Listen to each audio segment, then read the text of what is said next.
Welcome back to the Click Down. I'm your host, Steve Beals, and on today's episode, we're going to discuss backup and restore and the Citrix Automated Configuration Tool. I'm being joined today by Yashu Arora, a senior product manager here at Citrix. Yashu, welcome to the Citrix Click Down, and thanks for joining me today. Thank you so much, Steve. What a great way to start a Yes, Friday. exactly. Raining here, so it's even better. So before we jump in and I start peppering you with questions, can you give our listeners maybe a little background on yourself and what you actually do in your responsibilities here at Citrix on a daily basis?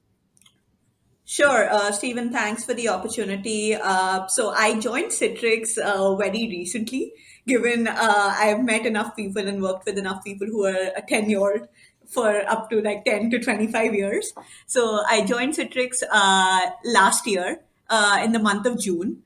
Immediately after completing my MBA from Carnegie Mellon University's Tepper School of Business. Here at Citrix, I'm a senior product manager in the CVAD DaaS team. And in terms of ownership areas, I own the current release track. I own backup and restore, an automated configuration tool, which we are going to be talking about today. And now I also own app package delivery and policy sets or group policy. Awesome. So yeah, we'll have to do some other episodes together on those ones as well. So Looking forward. Congratulations on the MBA. Big things there. So. Thank you no worries. So jumping in for our topic today, I'm certain that we have some listeners who may have never heard about backup and restore feature or the automated configuration tool and really what they are. So can you give us an overview of the functionality of backup restore and automated configuration tool and how on a daily basis they can help Citrix administrators? Sure. So I would want to start out with automated configuration tool because that came into existence first. So users or customers can look at it as a migration tool. It started out being a migration tool that could be used to migrate configurations from CVAT to DaaS for companies that were moving over to the cloud and wanted to follow the cloud first policy. But as we have pivoted as a company to support customers where they are, customers can now use automated configuration tool for migrating from on-prem to on-prem, on-prem to cloud, and cloud to back on-prem, which we would dive into later in the podcast. But where we are trying to get at with the automated configuration tool is you can use commandlets to basically arrive at any desired state for your configuration. Now, a manifestation or another thing that we made with it was backup and restore. So backup and restore is like a UI-based tool that we've built on top of ACT, which basically serves as an insurance policy for customers. At the moment, we only have it in DaaS, wherein customers can see a backup and restore node within their managed as console. And what they can do with that node is they can back up configurations. And if there are any undesired changes that are made to these configurations by, let's say, an admin, or for whatever other reason, they can then restore to a state that they want to arrive at. So it could be an older state which had a certain number of policies, machine catalogs, delivery groups, etc. So they can basically use the restore functionality to granularly restore all of these logical components. They also have the functionality to schedule backups. So what admins can do is schedule backups on a weekly or a monthly basis. So as I mentioned, our developer, Mark, calls it the insurance policy that we provide users. What we want to do with it is tech preview it again early next month and then go GA with it in DaaS and eventually bring it to CVAD as well. Yeah, that was one of my questions because you mentioned DaaS, right? And is that something that's going to be brought to on-prem customers? So that's good to know. And, that only...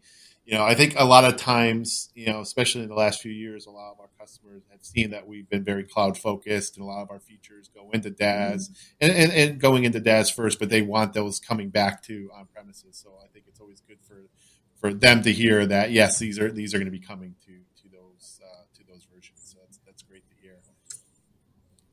Yeah, soon enough we'll have it in CVAD or on-prem, and we want it to be bigger and better Yes. there. So there are a lot of surprise nuggets that we want to come out with as Awesome. well, which possibly we'll record another episode Awesome. for. That's great. So today, if I'm going to use the automated configuration tool, let's say to back up my on premises deployment, what are the version requirements? Like, are there any minimum versions I must have in place in order to use that the automated configuration tool? So yes, that's a great question.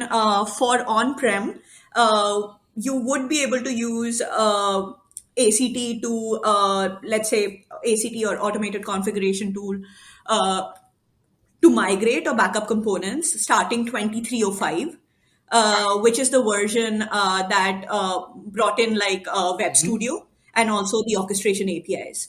So we basically use orchestration APIs within like ACT to allow customers to migrate to an on-prem like on-prem site or to back it up. So basically 2305 is what they'd Okay. need the destination source to be if they are migrating. And if they're backing up and restoring, then it would again also have to Okay. be 2305 or Okay. beyond that. And there's the talk out there too that it's recently been known that we can now migrate from the cloud to on-prem. Are there any prerequisites for those types of migrations? So for cloud to on-prem as well, it would be that on the cloud, you could be on any cloud release, but your on-prem site would have to be, the destination site would have to be Okay. 2305 or a more latest this thing. What I'd like to add there is starting the upcoming LTSR, we would have that functionality there Awesome. as well. So we have a lot of our customers that only consume like the Hmm. LTSR or the CUs for the LTSR. So starting the upcoming LTSR, we'd be able to That's great. migrate to an Yeah, I mean, I on-prem think I think site. that's a big thing for that release is coming soon, right? So I think those customers that are maybe on 1912 or 2203 or seeing, hey, Yeah. I want to use this tool now they'll have that ability to do it, which I think is great. Yeah. Mhm. So as you're working with your customers and going through and working with them on ACT, have you come across and discovered any other use cases that might help them and be where automated configuration can be enhance them?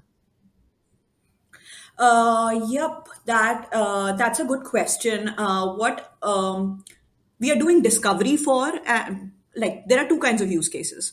One use cases in which customers are already asking us questions, and we tell them that, oh, by the way, you can also achieve this using ACT. And the other kind of use cases wherein we've seen or like sensed a requirement, and we want to basically enhance the tool to serve those needs. So I'll tap into the first one first, which is recently a customer reached out to us saying that they wanted to purge a certain site, which means they wanted to remove certain components, including like policies and delivery groups, etc. So there are commands within ACT, and we have like a command log of sorts, which is like an article. And there are multiple commands which can be used to, let's say, purge a site or clean up only certain components and certain things that you would do in a very easy manner. What customers also do is write their own scripts on top of Okay. ACT to do other things with it. Now, coming on to the use cases that we are doing discovery for, or we've sensed the need for, one thing that customers ask for is to generate a change log of sorts, which we already do in ACT, but we want to explore if there are better ways of doing it, wherein using that change log, we can support the DevOps pipeline for Okay. customers or show them how their dev, TST, and production site varies, and then how basically we can assist it uh, in terms of like syncing all three of those sites. If the naming conventions or any other things are different in those sites, so that is a use case that we're exploring. Another use case that, and in fact, like I would want, if customers are listening to this, I would want them to reach out to me and tell me that this is something that would help them is role-based controls. So at the moment, anything that you can do with backup and restore and ACT is driven on the basis of the fact that you need to be a full Okay. admin for the site. What we want to explore is that will users gain value from allowing custom admins to only modify or migrate certain policies and applications, or have governance over only Makes sense. certain Okay. things. So that is something that we want to explore in the future, or we've sensed that might be able to help All right. users. That's good. I like that idea. And as we think about more about the actual how the tools and everything work, you mentioned earlier the ability on backup and restore within DaaS to schedule backups, and Yes. with that, are customers able to retain backups, and if so, like how many of those backups can be retained? All right. So by default, customers are able to maintain 30 backups. Like that is the criteria we've set at the Okay. moment. At a later stage, we want to explore having admins decide if they want to have more than 30 backups as well. Another thing that is of note here is that customers can also, or admins can also pin backups. So let's say they want a backup to never be deleted or purged, they can pin that Okay. backup. So customers can pin up to 5 backups, and those backups will not be deleted. So that is 30 backups that we are maintaining plus 5 pinned backups. That's 35 backups in total. If customers do a backup, or if the schedule generates a backup beyond these 35 backups, we purge the one that was like done the most historically, or if we go in chronological order, that was done most in the Okay. past. Okay. And what about on like those backups and restores? I mean, if I want to restore from one of my pinned backups, and maybe I realize, hey, that's there's issues in that, and I need to now go back to maybe the most recent backup. Something like that, it's easy enough to do. It's just a matter of going through the restore process. And during that time, are end users affected in any way? So we've done very extensive performance testing wherein we haven't detected like a lot of slowness in the site. But some of these sites are massive. Like some of our customers have very extensive sites, and since there is processing involved, uh, like even though we haven't detected it, I would say that it could Something that's lead to possible. Okay. slowness. But Okay. yeah, but across like the two client or tenants that we've seen, like which are pretty big, we haven't seen a lot of Okay. That's slowness. good to know. But yeah, like I would say that customers should be scheduling backups for downtimes. So let's say if the weekend sees less number of customers, like less number of end Yeah. users logging in, then possibly schedule a backup for the Okay. weekend. So that if at all there is a chance for slowness, it doesn't Yeah, affect just end maybe users. put it into your regularly scheduled change control processes and go from there. All right, awesome. So you were talking before about the the our back and having administrators with the ability to maybe save and back up certain things. What about from the point of not only on the backup restore, but even automated configuration?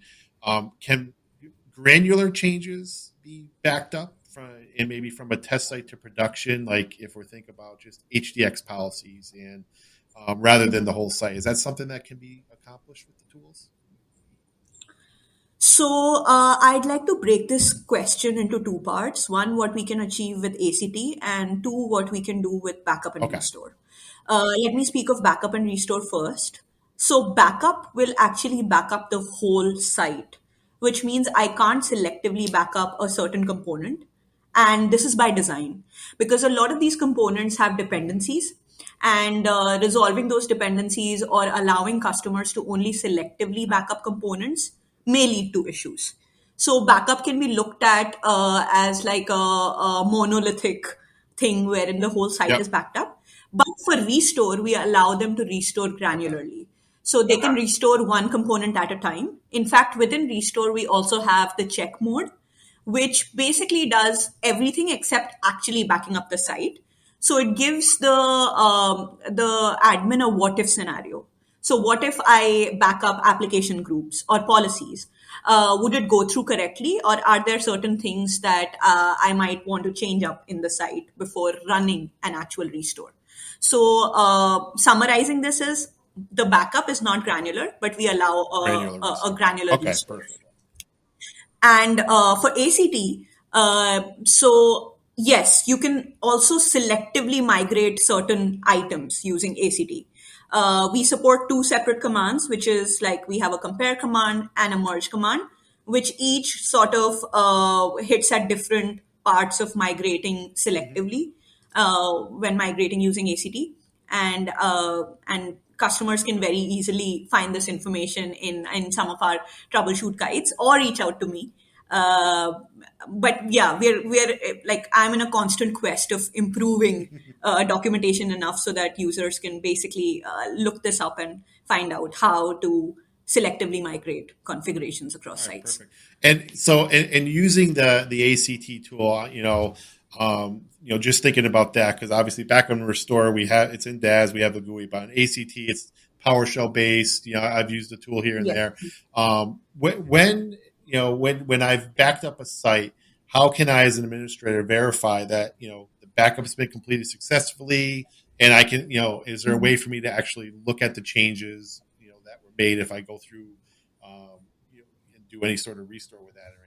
Like what is you mentioned logs before. Are there logs that I can go in and look after it's completed? Yes. So when you run any kind of migration using ACT, it does generate a log, and even for the command line that you would generate or you would execute the command in, you'd get a success message, and you would get a log. What is very, very exciting is that earlier this log was only available in a text based format, which we found was hard or like hard to Mm-hmm. read and not as legible for customers. Lately, with 23, with our most recent ACT version, we now have an HTML based Okay, log, perfect. which very easily bubbles up the errors that have come across. We also have a fix up section, which tells you that, okay, if you've seen a certain error in the migration and it hasn't gone through successfully, this is what you should do, or these are the changes that you should possibly make, and then Okay, rerun great, or execute those great. commands. Also, like it doesn't, we've enhanced the tool enough that it doesn't fail if a certain item fails, and at least some of the items are migrated, and then it would sort of give you a message of which items were successfully migrated and which weren't, and suggest fix ups Awesome. for Yeah, the I ones that. remember some of the earlier versions of the tools where that was an issue. When we were Yeah. testing it out and we were doing some things on the content side, right? And some guides and running across that. So that's good to hear that that's been fixed in the recent releases. That's good to know. What about any limitations for using automated configuration? Are we able to back up, machine catalogs that are MCS or PBS based? Are there any hypervisors that maybe we can't, have backed up if we're using that tool? Like, what are the limitations, if any, for the tool?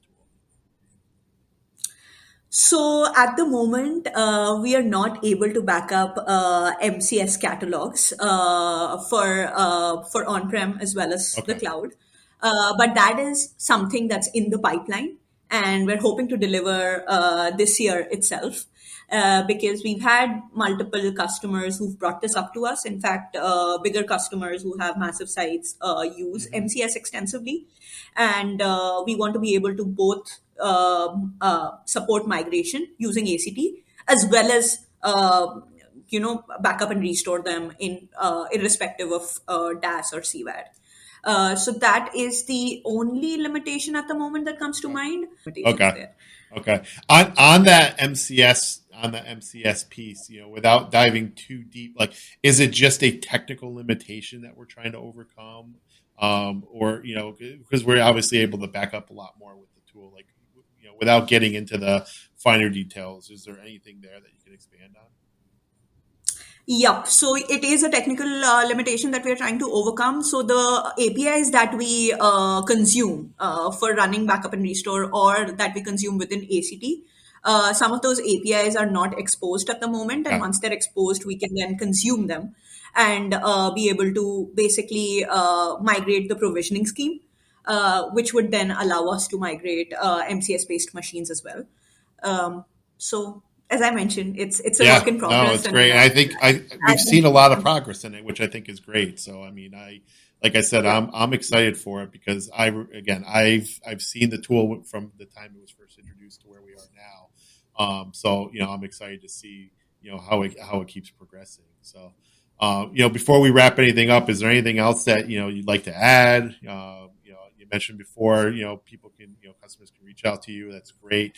I can add your email to the podcast description. So if they have any questions, they can contact you Hmm. directly if that's okay. But before I wrap anything up, anything else that you want to add?